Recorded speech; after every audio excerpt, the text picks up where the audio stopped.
catching a yawn help us bond? Why do you yawn when someone else does, even if you're not tired? There are a few theories about why yawning is contagious, but one of the leading ones is that it shows empathy.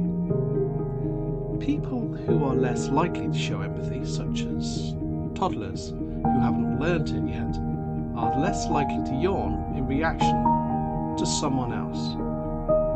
What do you think?